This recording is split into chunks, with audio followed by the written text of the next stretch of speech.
Bienvenidos a su programa Hablemos de Salud. Yo soy la doctora Jessica Álvarez y hoy contamos con la presencia del doctor Ramón Toribio. En breve conoceremos mucho más sobre él.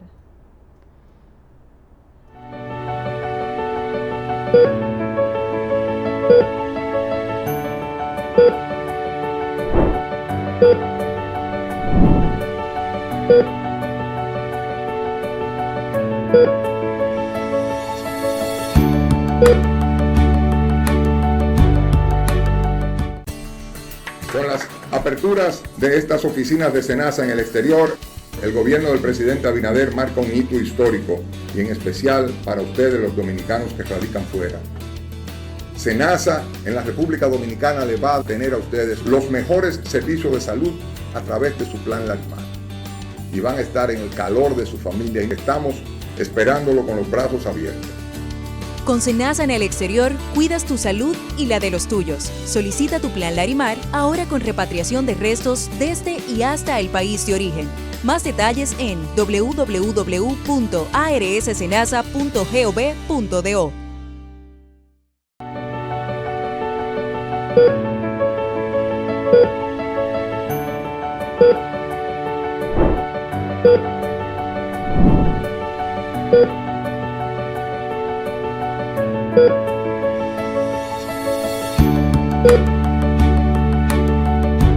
Como dije anteriormente, hoy contamos con la presencia del doctor Ramón Toribio. Doctor, ¿cómo se encuentra en el día de hoy? Muy bien, gracias por la invitación. Muchísimas gracias a usted por venir. Entonces, su especialidad es neumología. Así es. ¿A qué se debe que se haya ido por el área de neumología? Porque siempre los médicos tienen como una inspiración para irse por esa área.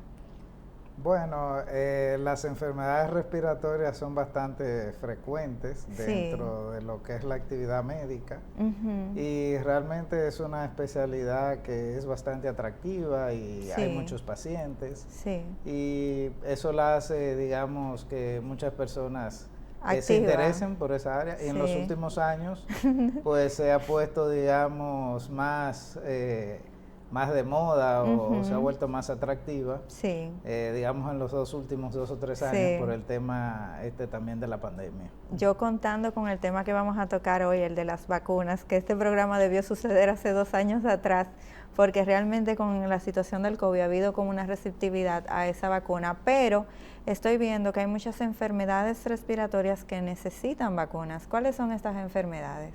Así es.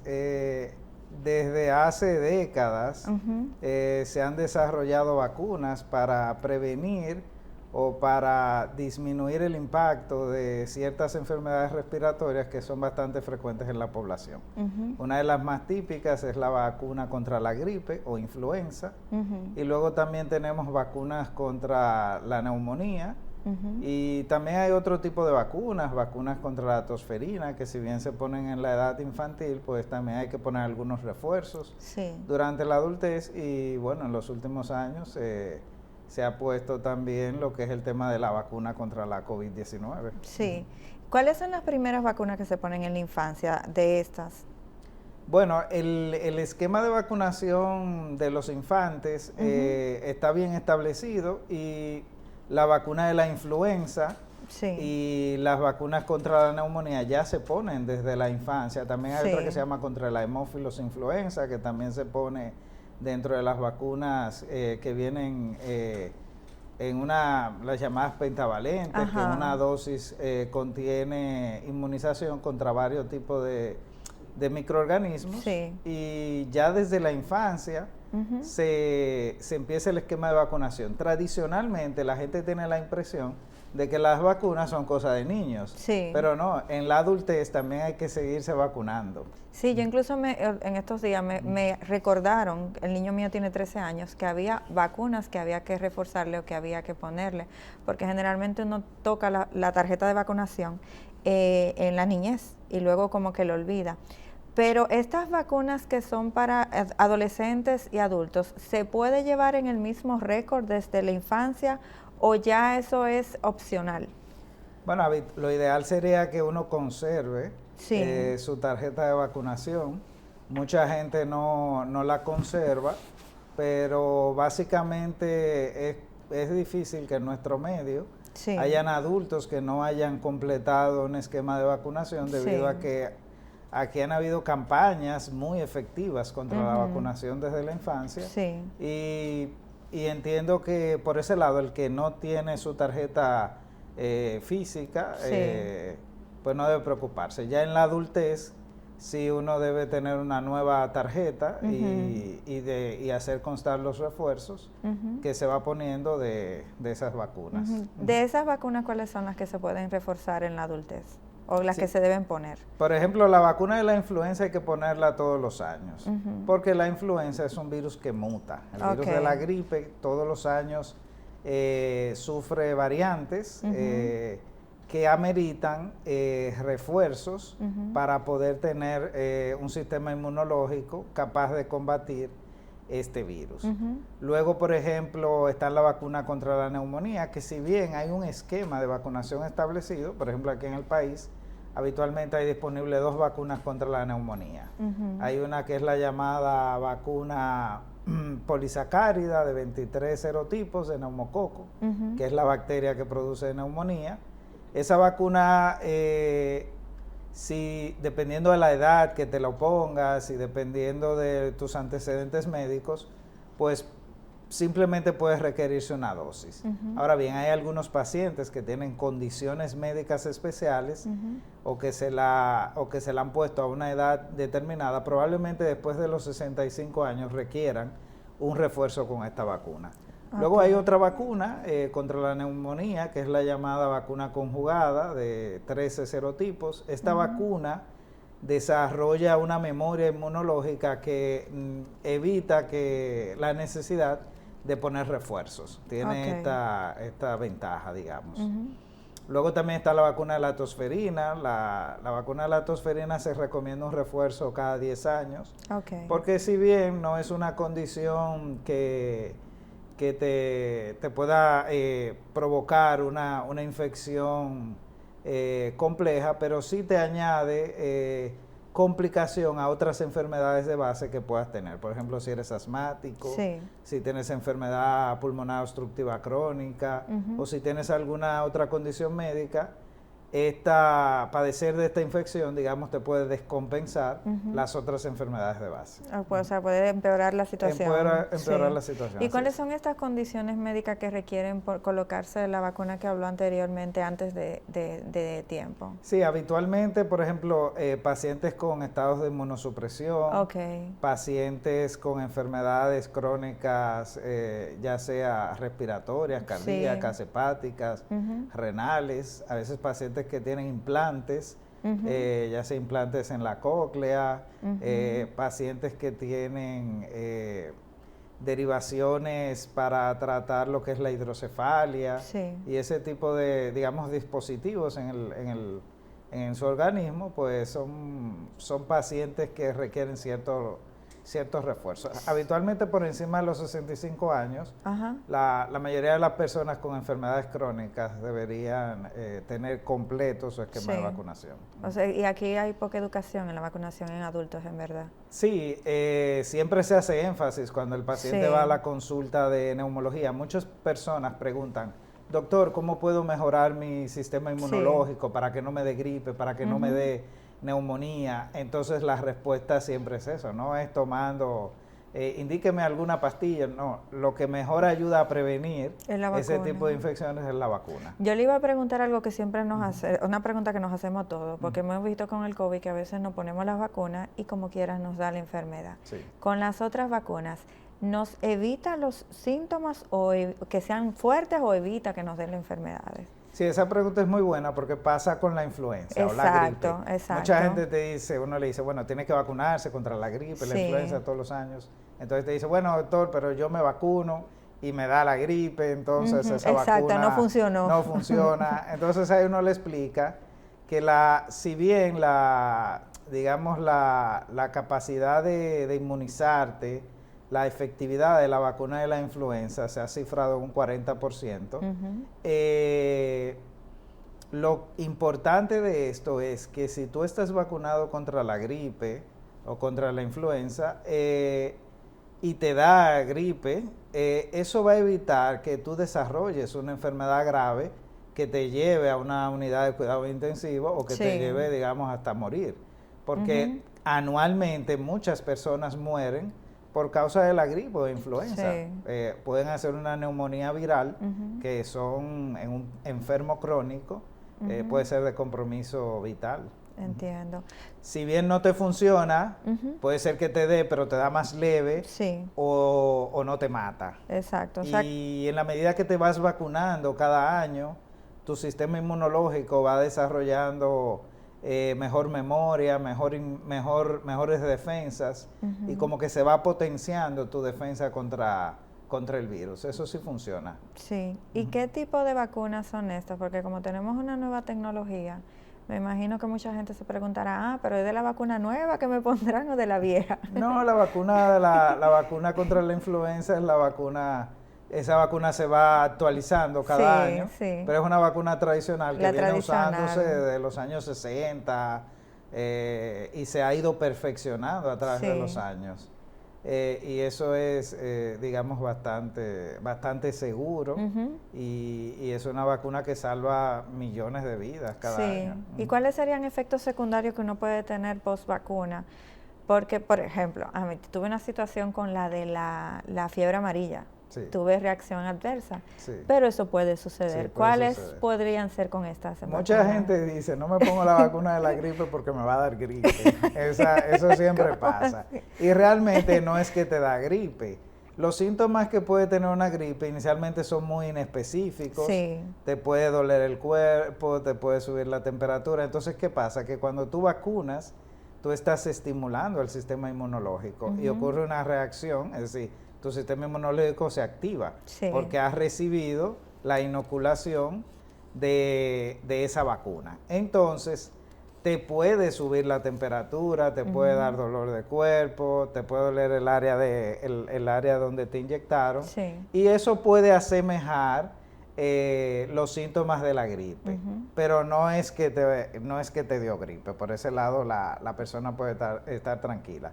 La mayoría, los efectos adversos de la vacuna son mínimos. Es cierto, existen, pero el principal efecto adverso es dolor a nivel del área de inyección y esa sensación de malestar, de dolor de cuerpo, que se pasa en 1 o 2 días, o a veces se pasa solo, y que a veces se puede aminorar tomándose un acetaminofén, un paracetamol, algo sencillo.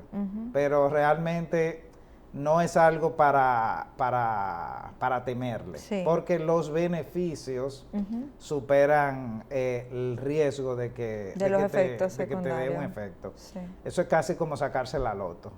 Es muy difícil, hay gente que se la saque, es cierto, pero es muy difícil que te toque un efecto adverso. Entiendo. ¿Cuál es la población más afectada que tenemos actualmente en nuestro país por la falta de vacunación, de sufrir estas enfermedades respiratorias? Sí, los adultos por encima de 65 años, porque no tenemos a veces mucha cultura de vacunarnos, de ponernos los refuerzos. La gente a veces tiene miedo de ponerse la vacuna. Y eso ha sido uno de los, digamos, de las trabas que ha habido con el tema de la vacunación contra la COVID, que mucha gente ha tenido miedo, pero al final se han dado cuenta de que la vacuna funciona y la vacuna es la que nos ha permitido prácticamente volver a la normalidad. Si no fuera por vacunas, no fuera posible. No fuera le volviera a la normalidad en la vida. Bueno. ¿Hay alguna contraindicación para las vacunas de la influenza o alguna de las ya mencionadas? Porque a veces sí tenemos pacientes que no se le puede hacer procedimientos. Sí, hay algunas personas que son muy alérgicas y que han hecho reacciones alérgicas graves. Es bueno que estas personas antes de vacunarse, pues verifiquen con su médico que no son alérgicos a ninguno de los componentes de la vacuna. Básicamente, Y hay algunos tipos de pacientes que su estado de inmunosupresión no les permite vacunarse con algunos tipos de vacunas que tienen virus vivos atenuados, pero ya eso simplemente es, antes de vacunarse, verificar con su médico la indicación, el tipo de vacuna. Es decir, que muchas veces son condiciones que se pueden manejar y es simplemente pues investigar bien antes de aplicarse. Pero esas son poblaciones menores. Habitualmente una persona sana que no tiene ningún antecedente de alergia grave puede vacunarse sin problema. Y millones de personas se vacunan anualmente con estas vacunas sin mayor problema. Sí, ¿dónde una persona puede ir a vacunarse?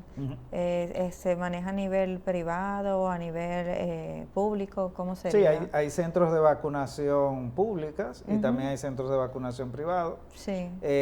Habitualmente ya eso dependerá de la preferencia del paciente, pero sí, por ejemplo, la campaña de vacunación contra la influenza se empieza cada año, siempre a final de año, lo que vendría siendo el final del otoño, principio del invierno, empiezan a llegar la vacunación contra la influenza y está disponible en todos los centros de vacunación públicos y también privados, igual que la vacuna contra la neumonía, contra la tosferina, contra la COVID.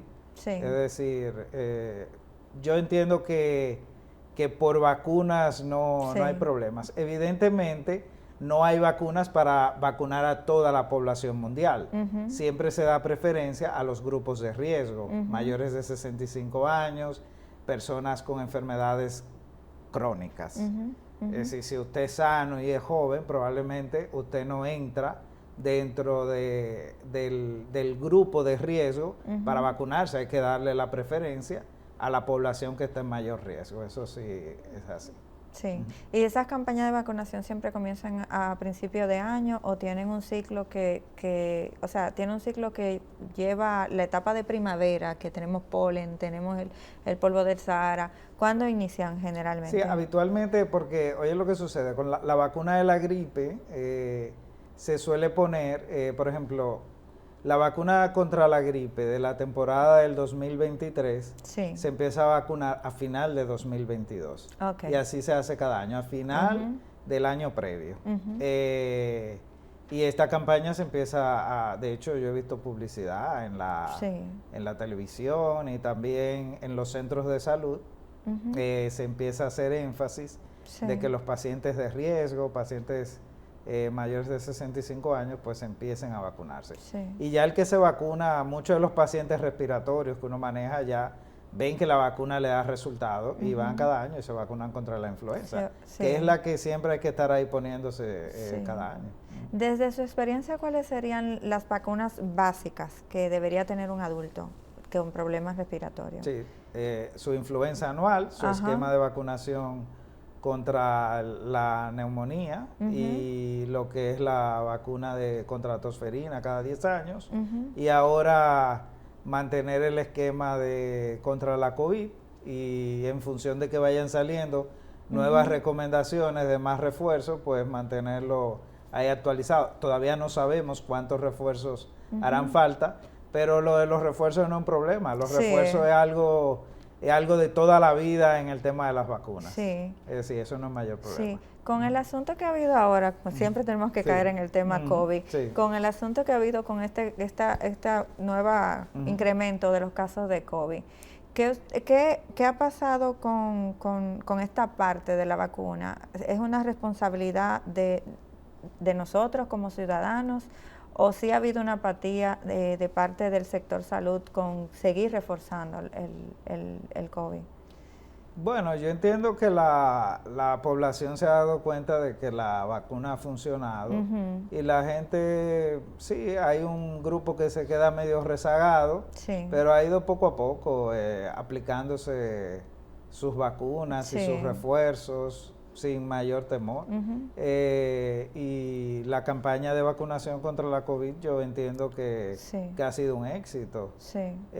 Y la gente ha seguido acudiendo a ponerse sus refuerzos. Evidentemente ya no es una campaña tan agresiva como fue inicialmente, pero la población sí ha seguido poniéndose sus refuerzos, y yo creo que ahora ahí es que viene el énfasis de que la población, en la medida de que vayan surgiendo las recomendaciones del ministerio y las recomendaciones internacionales, pues se sigan aplicando sus refuerzos, sí. Eventualmente, pues sí no es una campaña como lo fue inicialmente, que era bastante enérgica y agresiva, pero ya sí ha bajado un poco, pero yo creo que también ha ido cumpliendo los objetivos. Sí, ha bajado un poco, pero me imagino que en la consulta en estos días ha habido un incremento. ¿En esos pacientes que ha recibido han sido más pacientes vacunados o no vacunados? Porque la población tiene que despertar con esto. Sí, realmente ha habido un incremento en los casos de COVID en las últimas semanas. Sí que la mayoría de los casos son casos leves, pacientes que se manejan de manera asintomática en el domicilio. Evidentemente también hay casos más complejos con neumonía, pero ya en población de mayor edad, con mayores enfermedades de base. Pero en sentido general lo que hemos visto es que el COVID en población vacunada ha tenido un comportamiento bastante manejable, de manejo ambulatorio, que eso es lo que se busca y no de mortalidad. En estos días se ha visto también que hay muchos casos, no solo de COVID, la influenza, y una influenza muy agresiva. ¿Cuál es la diferencia en el comportamiento que tiene una de la otra? Sí, bueno, básicamente la influenza es un virus que lo conocemos desde hace más tiempo, que tiene unos tratamientos antivirales establecidos y efectivos. El tema con el COVID vino por el hecho de que al ser nuevo, no había unos tratamientos bien establecidos, disponibles, y eso fue lo que creó el impacto. Sí. Pero tanto la influenza como el COVID son virus que en personas susceptibles pueden ser de compromiso vital. Sí, porque está dando muy fuerte. Sí, la influenza siempre ha sido un virus al cual hay que respetar, y aunque lo conocemos, sigue muriendo, como te dije, todos los años. Se estima que anualmente pueden morir hasta 3 millones de personas por influenza en el mundo. O sea que está aumentando mucho más que posiblemente. Sí, siempre ha tenido una mortalidad, digamos, respetable a considerar. Sí. Las estimaciones son que anualmente entre el 5 y el 10% de la población mundial puede padecer influenza. Y de este 5 a 10% de la población mundial, que es muchísima gente, se estima que 3 millones pueden desarrollar una enfermedad grave y ser de compromiso vital. ¿Qué tan contagiosa es la influenza? Porque sabemos que el COVID, el rango del COVID y todos los demás, pero en la influenza se habla muy poco de su contaminación. Sí, el tema de las infecciones respiratorias es que como se transmite por las microgotas, todas son muy contagiosas. La influenza, el COVID, la tosferina. Hablando, tú emites un montón de microgotas y estornudas y toses. Es decir, el grado de virulencia, de ser contagiosa de estos virus es bastante alto. Sí. Y eso es lo que hace que se propague tan rápido en la población. El COVID nos ha enseñado un poco con el tema de la higiene de manos, de mantener un poco el distanciamiento, pero tradicionalmente cuando venían esos picos de influenza, se expandían en la población de forma bastante importante, porque no había esa cultura de lavado de manos, de cuidados, de distanciamiento físico. Eso sí que hemos aprendido con el COVID, esperemos que se siga aplicando, y eso puede amilanar un poco los efectos de estos virus. La mascarilla funciona muchísimo. Sí. Evidentemente todo el mundo se ha cansado de la mascarilla, pero si hay algo que ayuda a prevenir este tipo de infecciones, es el tema de la mascarilla. Y mucha de la gente que no que no ha presentado COVID durante la pandemia ha sido porque ha sido muy disciplinado con el uso de mascarilla, higiene de manos y distanciamiento. Eso es lo que realmente más funciona. Sí. Le voy a dejar con esta pregunta porque lamentablemente tenemos que ir a la pausa, pero ha mencionado la tosferina. La tosferina es una enfermedad de la que también se habla muy poco en el país. Usted nos va a explicar en qué consiste la tosferina. Volvemos en breve con su programa Hablemos de Salud.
Regresamos una vez más con su programa Hablemos de Salud. Doctor, me quedé en la tosferina porque algunos ignoramos qué es esta enfermedad.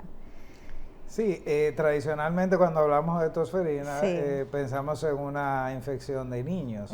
Pero ¿qué pasa con la tosferina? La tosferina tiene la característica de que no crea una inmunidad permanente. Entonces, con el tiempo, aunque uno se haya vacunado en la infancia y aunque uno haya padecido de tosferina, pierde las defensas y de adulto uno puede volver a desarrollar este cuadro de tosferina. Muchas veces esto no se diagnostica porque produce unos síntomas que son muy inespecíficos. Es un cuadro de tos, con catarro, malestar general, lo que podría pasar como una gripe. Entiendo. Pero esta condición en enfermos respiratorios crónicos, por ejemplo, pacientes con asma o pacientes con enfermedad pulmonar obstructiva crónica, que es una enfermedad muy relacionada al cigarrillo, puede provocarle exacerbaciones de su enfermedad y eso puede hacer que el paciente termine en la emergencia, termine ingresado o termine visitando, haciendo más consultas de lo que realmente necesita, con lo cual incrementa el consumo de salud de la población. Por eso se ha recomendado que en esta población de riesgo, cada 10 años pues se pongan un refuerzo contra esta vacuna. Aparte de que los adultos, si padecen la infección, y pueden transmitírsela a los neonatos, a los niños que no hayan completado un esquema de vacunación. Entiendo. De ahí la importancia que ha retomado esta infección. Si bien no es algo grave, es algo que te puede descompensar de otras condiciones. Entiendo. Usted ha mencionado el asma en adultos y la mayoría tenemos la percepción de que el asma se sufre durante la infancia y que cuando entra la adolescencia desaparece. Explíqueme este asma de los adultos. Sí, esa pregunta mucha gente, hay algunos pacientes que dicen, pero ¿cómo que yo soy asmático? Después de viejo, doctor, no sé qué. Sí, hay un asma que empieza en la niñez, y a veces remite durante unos años y luego vuelve y reaparece en la adultez. Hay alguna población que no le vuelve a reaparecer nunca más. Pero hay un asma que sí empieza en la edad adulta y esas características de esa población se han definido. Habitualmente son mujeres mayores de 40 años, personas en sobrepeso, obesidad. Y el asma de adultos muchas veces está relacionado con la exposición a algunos tipos de agentes en el ambiente laboral, que muchas veces son irritantes o que muchas veces pueden desencadenar alergias. Sí. O también al tema ambiental. Vivimos en ciudades que están muy contaminadas, donde hay mucha polución, y eso puede dar al traste de que una persona pues desarrolle un asma siendo adulto. ¿Y cuáles son los síntomas iniciales que un adulto pueda tener que mirando ahora diga, bueno, puedo tener esto, déjame ir a revisarlo? Porque a veces uno siendo adulto deja el médico para después. Sí, la mayoría de esos pacientes llegan a la consulta porque padecen de una infección respiratoria, un resfriado, una gripe. Sí. Y entonces, a diferencia de otras personas en las cuales el cuadro se resuelve completamente, estas personas se quedan con una tos, que suele ser una tos seca, una tos insidiosa, una tos muchas veces nocturna, con sensación de opresión en el pecho, y a veces sienten la sensación de sibilancias y básicamente la falta de aire. Son síntomas, digamos, típicos que llevan a la gente a la consulta. ¿Y cuáles serían los tratamientos en adultos? ¿Serían los convencionales o se manejarían de otra forma? Sí, el asma en el adulto, pues se trata igual, digamos, que el asma en adolescentes o en niños. A veces lo que cambia es un poco el tema de dosis. Sí. Pero la piedra angular del tratamiento del asma son los esteroides inhalados, que hacen un efecto antiinflamatorio, y añadido a broncodilatadores que van a dilatar el árbol bronquial. Esos medicamentos suelen venir combinados en un dispositivo, se usan 2 veces al día o 1 vez al día, y si el paciente tiene un perfil de alergia, eso pues se pueden añadir algún tipo de antialérgicos, los llamados antihistamínicos, antileucotrienos. Ya dependerá de las características que presenta el paciente. Sí. Y los pacientes que tienen enfermedades, que están comprometidos y de repente tienen este tipo de asma, ¿cómo sería la interacción de los medicamentos del asma con ya los medicamentos que deben tomar? ¿Hay alguna contraindicación? Sí, eso es una excelente pregunta, y eso es una de las cosas que diferencia el manejo, aparte de las dosis, del asma en niños y en adultos, que en adultos habitualmente un niño no sufre de la presión, no sufre de diabetes, no sufre de tiroides, etcétera. Sí.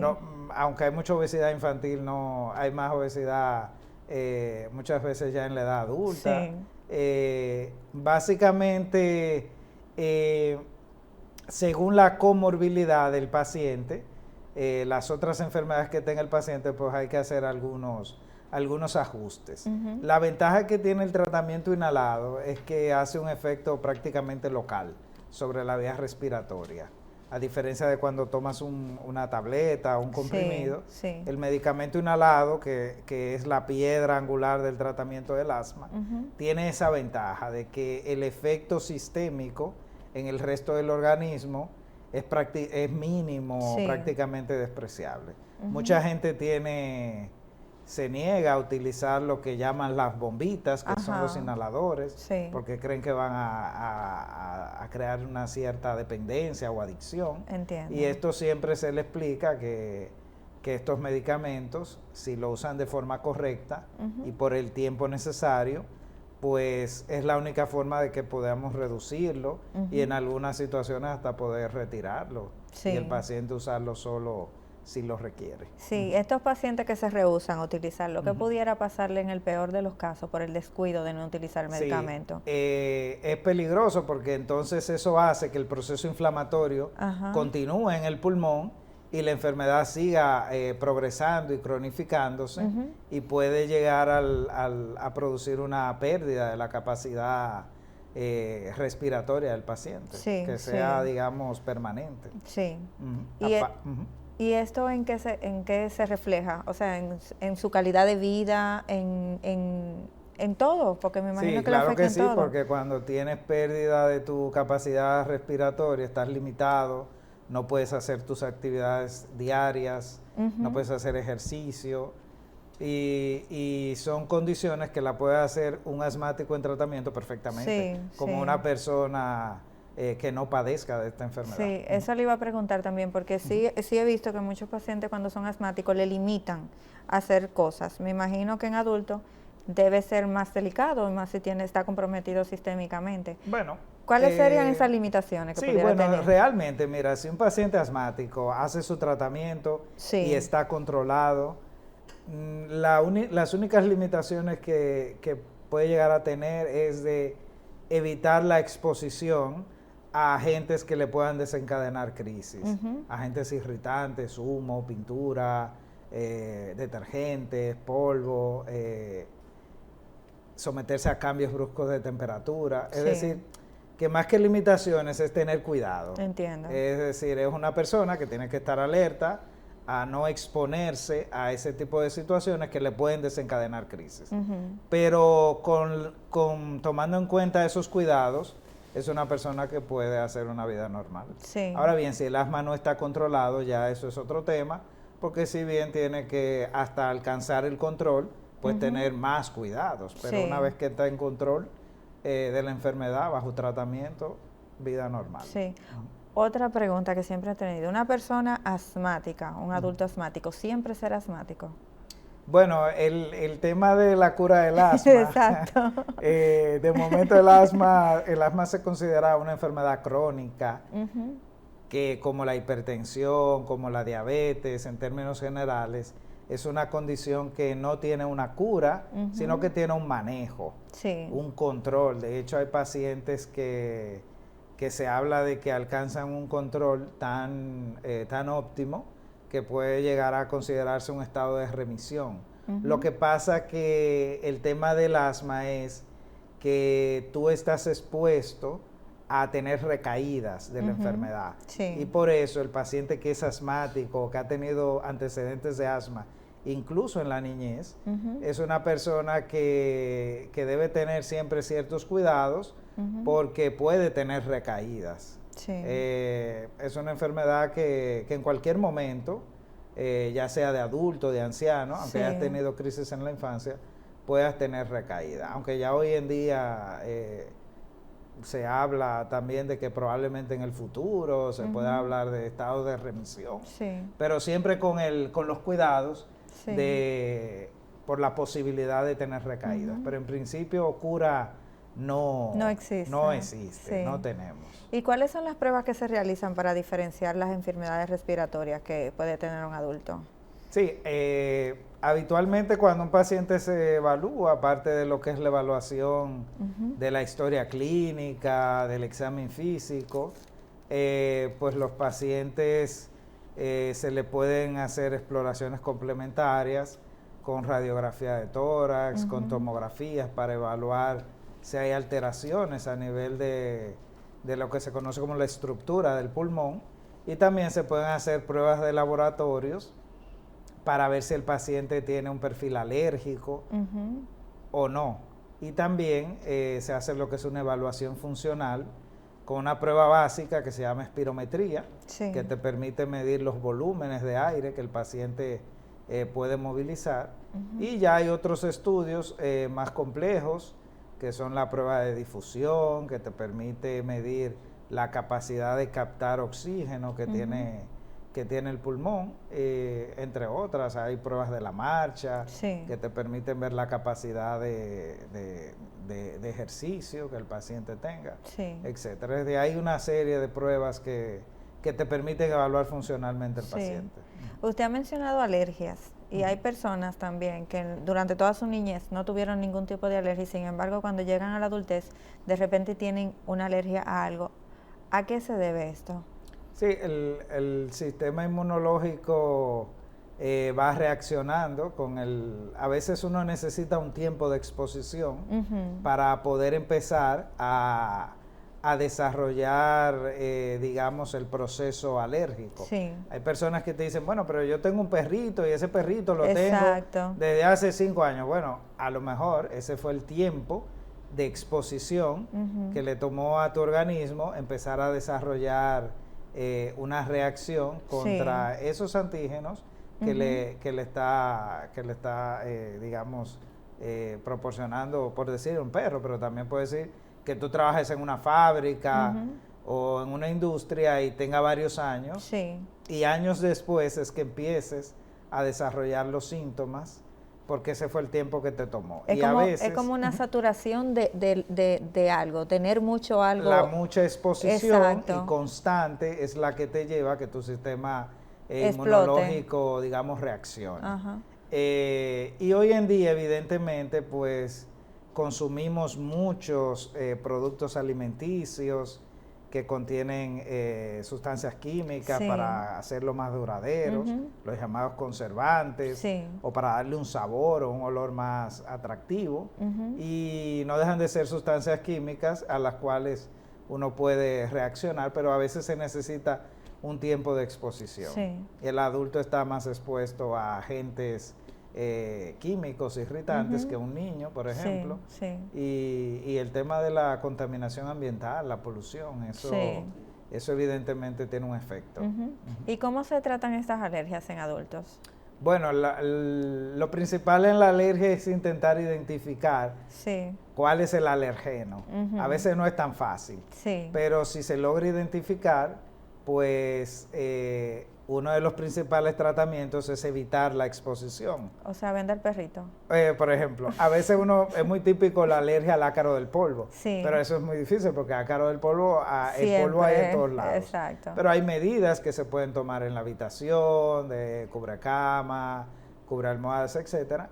Y también existe, esa parte ya es más de alergología, que existe lo que es la inmunoterapia, donde te hacen una desensibilización a través de vacunas y eso, que también es útil en pacientes bien seleccionados, es bastante útil y efectivo. O sea que existen vacunas para alergias. Sí, se hacen preparadas para desensibilizar al paciente y que ya deje de reaccionar y hacer alergias a eso.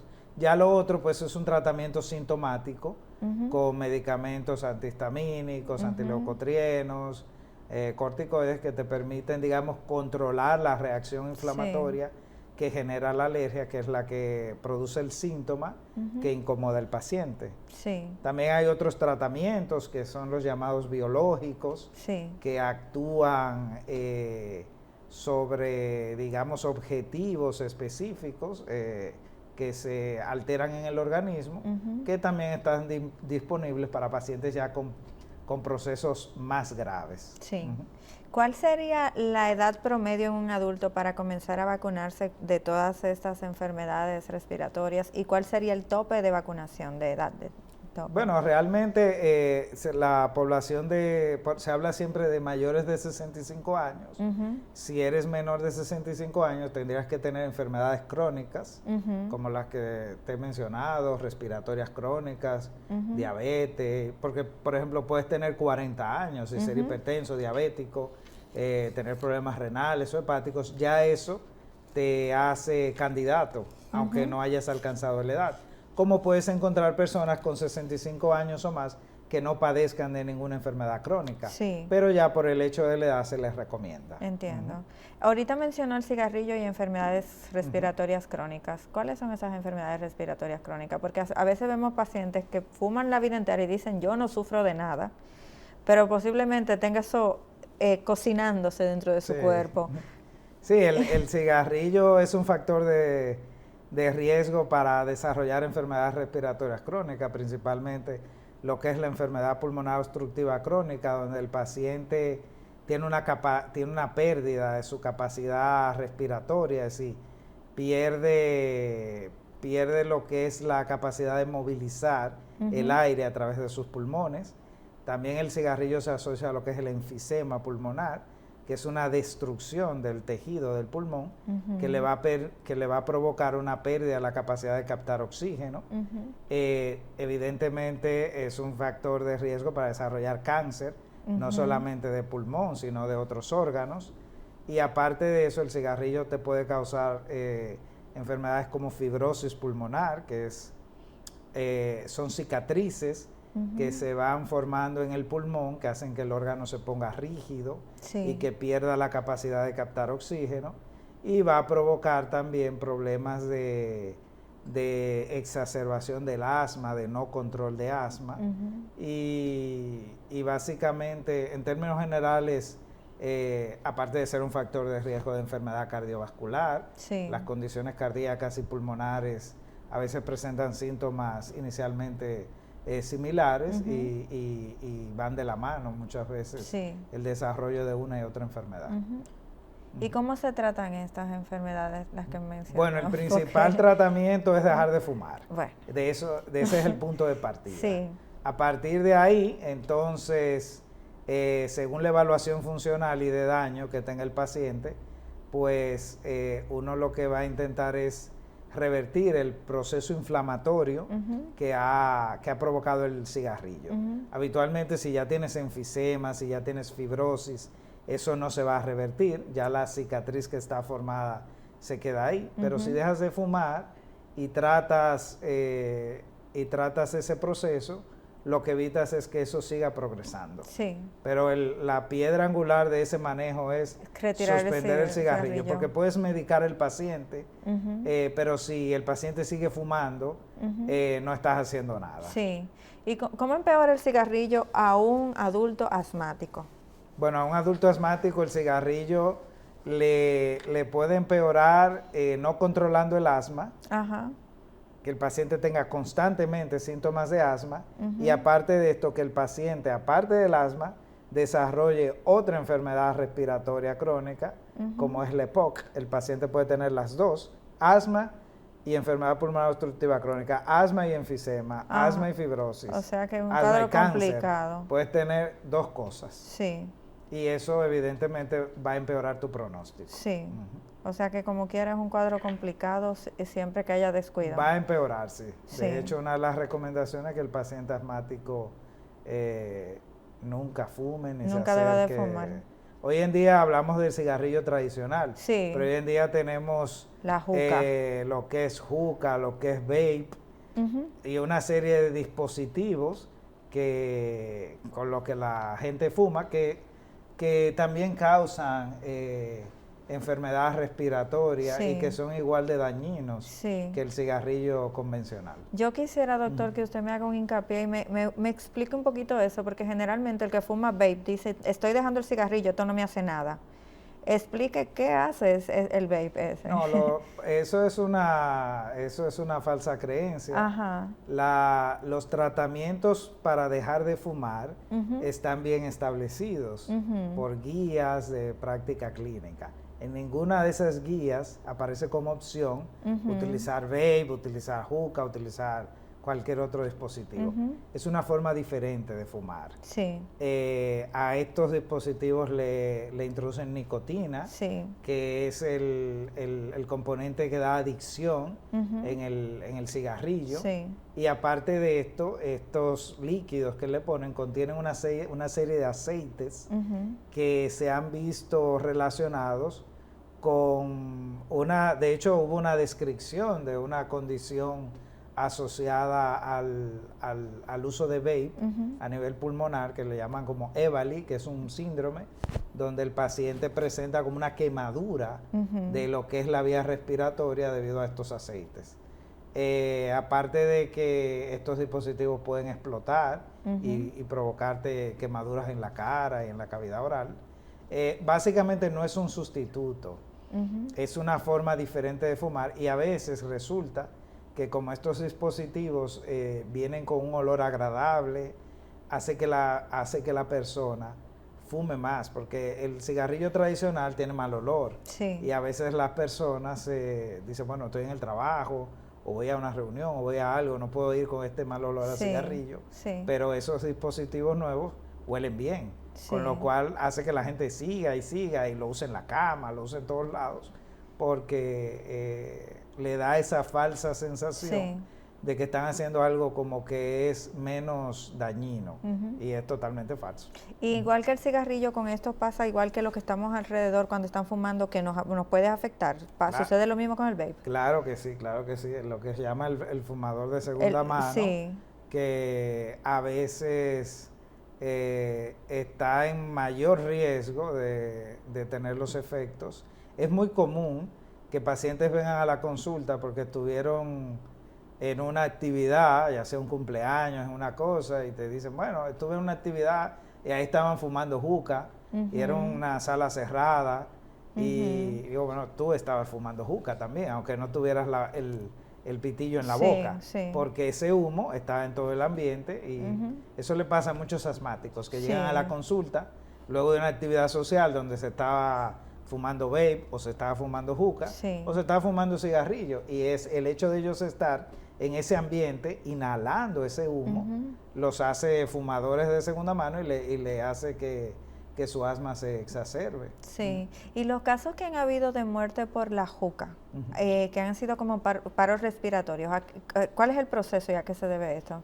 Sí, lo que pasa es que esos pacientes habitualmente mezclan, cuando se dan esos fenómenos, hay una mezcla de una borrachera, de un alto consumo de alcohol, a veces consumo de otras sustancias, y evidentemente una intoxicación, que muchas veces por monóxido de carbono, de horas y horas y horas, inhalando lo que es el humo de la juca.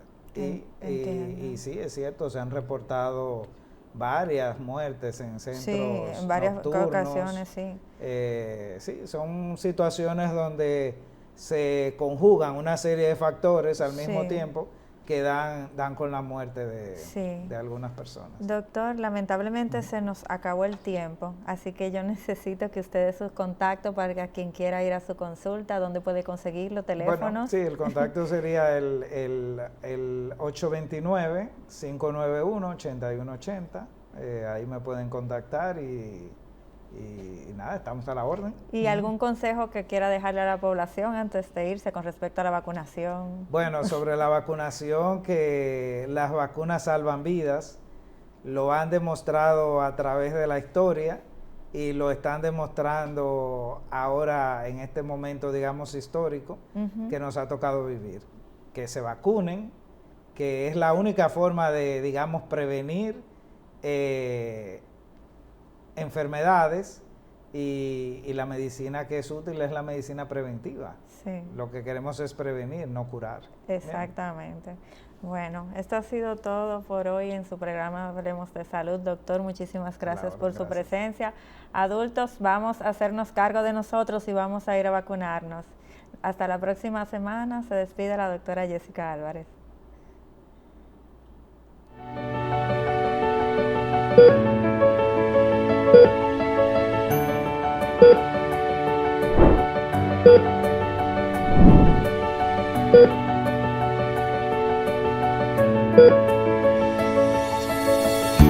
Thank you.